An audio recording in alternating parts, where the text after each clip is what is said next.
Bog svima, ja sam Davor iz Fortisa, dobrodošli na moj SaaS Hangouts podcast. Ovaj podcast je malo ležernijeg formata i nadam se da će vam se svidjeti. U prvoj epizodi razgovarao sam sa Leonardom Eldećem. Leo je account executive iz ChartMogula.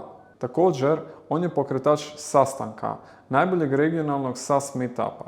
Leo već godinama radi u SaaS industriji i velik je SaaS znalac. U sklopu svoje uloge u ChartMogulu, te kao organizator SaaS meetupa, redovito je u kontaktu sa stručnjacima iz SaaS svijeta, pa je zbog toga baš idealna osoba za našu prvu epizodu.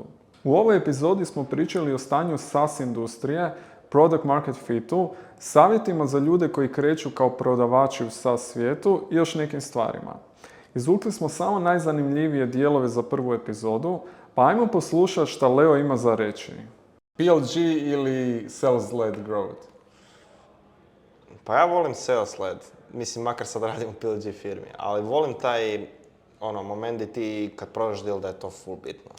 Jer u PLG-u malo izgubi se taj close si deal i onda onak još imaš 40 dealova do svog kvore i onak malo je drugačiji feeling. Tako da sales-led, da sad idem raditi neku organizaciju, išao bi prvo na sales-led pa onda ko što Infobip jučer priča, pivota tu PLG. Kako po tebi izgleda product market fit? A ne znam, ja mislim da to se vidi u ARR-u. Znači, vidiš u growth rate-u. Ako ti rasteš, ako rasteš 30% year over year, a da imaš sales i marketing team manje od 10% svoje firme, ti imaš PLG PMF. A ako nemaš PLG PMF i to je još uvijek u nekom razumnom do 40-50%, tvoj prodat ide negdje, a 50% su te neke ops funkcije, sales, marketing. Kako kod manjih firma to definirati? Pa ne znam, znači ako si manja firma i ako ideš u nekakvu nišu, ako ne redefiniraš neki kategorij ili nemam pojma, realno možeš vidjeti svoje kompetitore i uvijek se benchmark prema njima. To ti je ovako prva neka rule of thumb, jel uopće idem u dobrom smjeru, ako ima kompetitor u niši, očito to je niša koja proizvodi neki novac. Ako je neki novi kategorij, onda realno prvo je ako si prodao to 10 puta, da li možeš taj retention napraviti, da li možeš ti iduću godinu prodati istu stvar i godinu nakon toga. Znači ako imaš nekakvu vrstu retentiona, mislim treba ti vrijeme. Ja mislim da prečesto imaš kao, imamo 5 customera, nemam 50 customera i tu smo u prvih 6 mjeseci poslovanja i sad mi imamo PMF. Nemate, realno koliko treba godina da izradiš firmu koja može podržati 100 ljudi? Treba ti 5 godina, mislim treba ti ja mislim da ako nisi pogodio nišu, baš full nišu koja je undiscovered, treba ti 5 godina da napraviš firmu koja može supportati 80 do 100 ljudi. Minimum. A onda dalje od toga, jel ćeš ti raditi multi-product, jel ćeš ići taj product malo in-depth, to je već stvar onda strategije. Ali ti imaš PMF, ti si došao do 5 do 10 milijuna ARR-a, samo je pitanje jel imaš PMF za, 100 ili ćeš malo lagano cirkulirati do 20. Dešava, da li imaš growth? Ali evo ti Buffer, recimo Buffer je interesantan primjer, oni rade te landing page-eve, ne znam šta je to točno.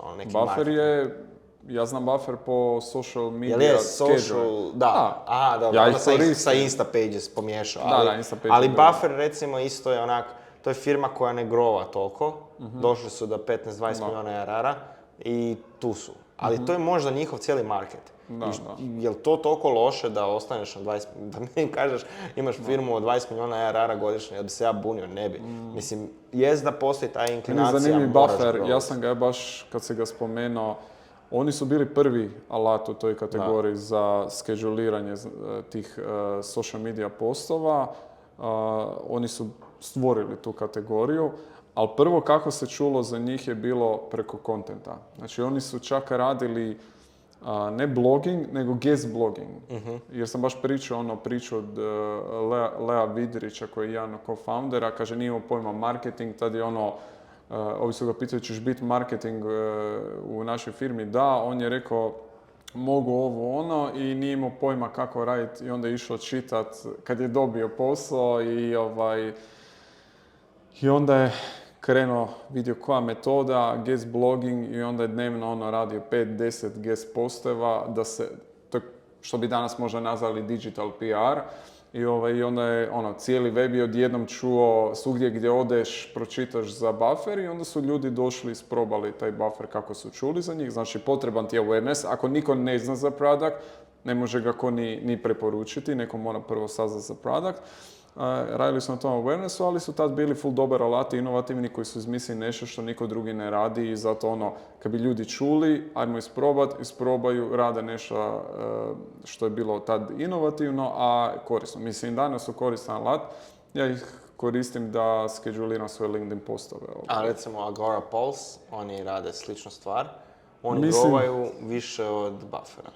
It depends, kao SEO ću reći, it depends. Svaka firma ima svoju priču. Nikad ne znaš, možda su ovi se targetirali na, ne znam, kinesko tržište ili neko, ili indijsko koje više raste, ovi možda jednostavno su se zasitili.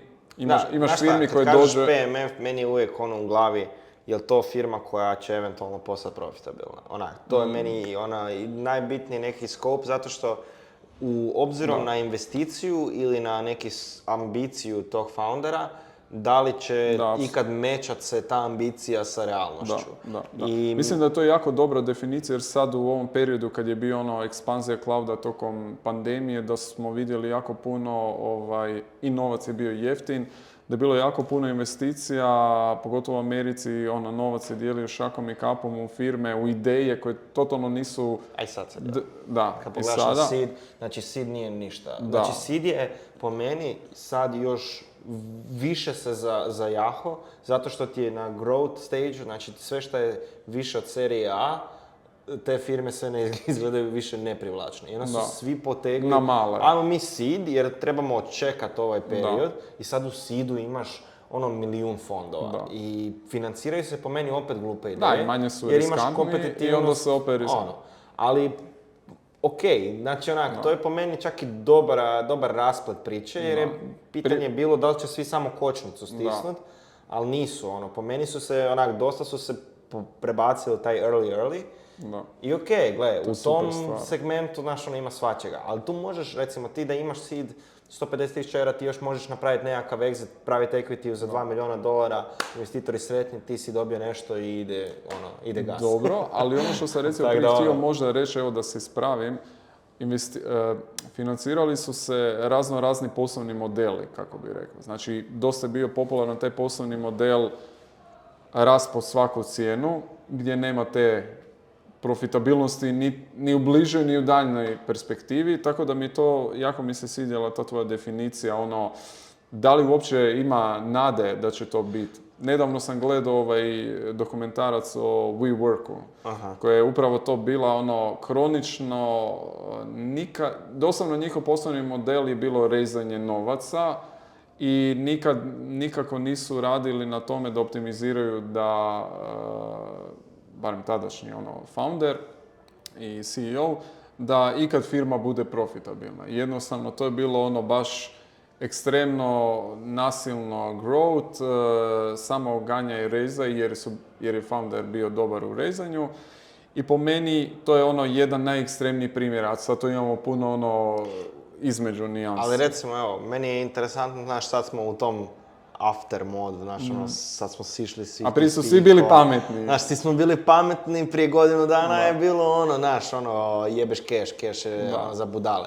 Ali sad se dešava, ja mislim, obrnuto i kaže ne, sad, budi vrlo obziran. Da, tad idu u ekstrem, sad moraš biti profitabilan i tako da. Koje je najbolje vrijeme, Bog te, da ti sad potrošiš keš ako nije sad u IT-u? Znači imaš masu outsourcing agencija koje nemaju, znači doslovno daju otkaze, ti možeš dobiti freelancere iz bilo kog dijela svijeta sad za puno manje nešto si mogao. To je uvijek tako, uvijek kažu da se novci zarađuju u recesiji. Pa da, ali point je, aj ti rezaj te pare, jer ti ćeš rezat seed, ali šta ti to, znači imaš godinu dana života. I ja mislim, možda nastavno ono što smo sad pričali, znači imaš sad hrpu tog seeda i sad seriju A već ćeš imati odstrel od tipa 30-40% od startupova će možda ostati i to ti je milju dve i sad ovisi o tome ovo potraje još 2 ili 3 godine, znači 1 do 3 godine u slučaju 1 godine svi smo spašeni, u slučaju 2 godine, u slučaju 3 godine, pomor. Jer ti sad imaš masu tih startupova koji neće uspjeti to dostići, taj profitability nikako, jer ako si ušao u taj lane, znači ušao si u lane u kojem si ti uzeo 8 milijuna dolara, od 2 do 8 milijuna dolara tu seriju A, i sad tvoj growth rate je određen time šta ti investitori, s čime te pilaju svaki mjesec. I ako ćeš to spičkat na tim SDR-ova i sales repova u Americi, koji svaki košta po 80 do 120k, znači brzo ćeš proći kroz to. I nemaš baš room for error. I mislim da je sad iz te perspektive, čini se kao, pa najbolje biti bootstrapped i jednostavno ne brinut se od tog svega. Ali u ovom trenutku one firme koje će uspjeti stisnuti gas, a napraviti nešto, znači doslovno pogoditi neki PMF koji možda je tu negdje, te su firme kojima ćemo pričati za 10 godina. Jer dobro, svi su govorili kao većina uspješnih firmi koje sada znamo, teh ili jako puno, su nastale u prošloj krizi 2008. Ali to je simptomatično samo po sebi zato što te firme su nastajale u vremenu tog scarcity-a i onda su taj scarcity mindset povukle kroz cijeli svoj... Kroz product i organizaciju. I product je bright i to. I kad pogledaš Airbnb je nekad bio koristan. Ja ga ne volim koristiti. I sad, ne znam jesi vidio Brian Chesky, founder, je imao je heartfelt post na Twitteru, ne znam kud je ovaj produkt otišao, znaš. Ali ja se mogu misliti stvarno da se poistovjetiš s tom osobom. Vjerojatno to je tak. Ti si počeo iz nekakve genuine situacije koju si htio napraviti produkt koji je stvarno dobar. Taj produkt je bio dobar i uhvatio si PMF i onda ti nakon 4 godine 5 godina si počeo zapošljavati taj middle management i management koji te i sve. Realno te laže i realno ti ljudi ti trebaju, ali ti na neki način daju taj broken mirror svoje vlastite kompanije.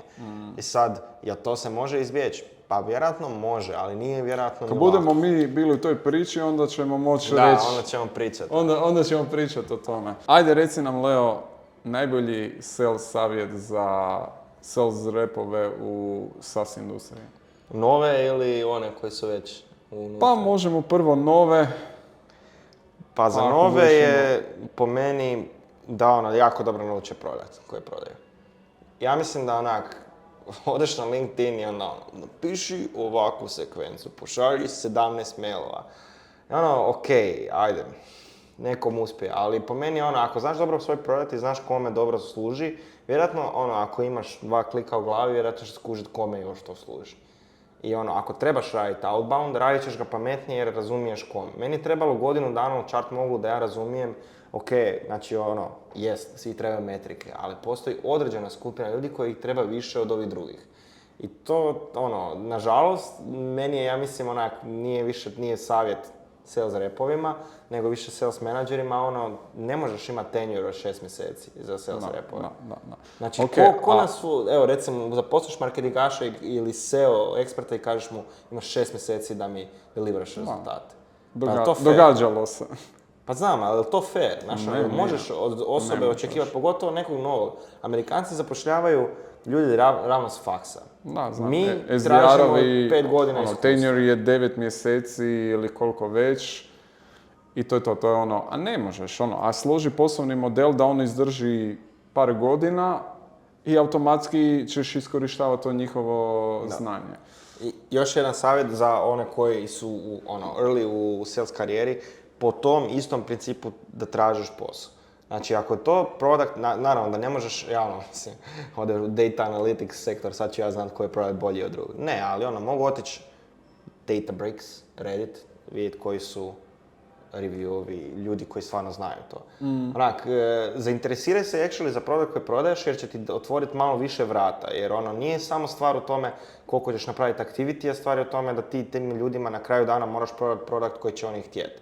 A ne ono šta neće. Mislim, nažalost, ima i takve firmi i naučiš puno i u tim firmama, ali ako hoćeš, ajmo reći, napredovati brže, bolje je napredovati uz firmu koja actually nešto zna i čiji produkt ljudi vole, jer tebi je posao lakši. Ne moraš ići glavom kroz zid.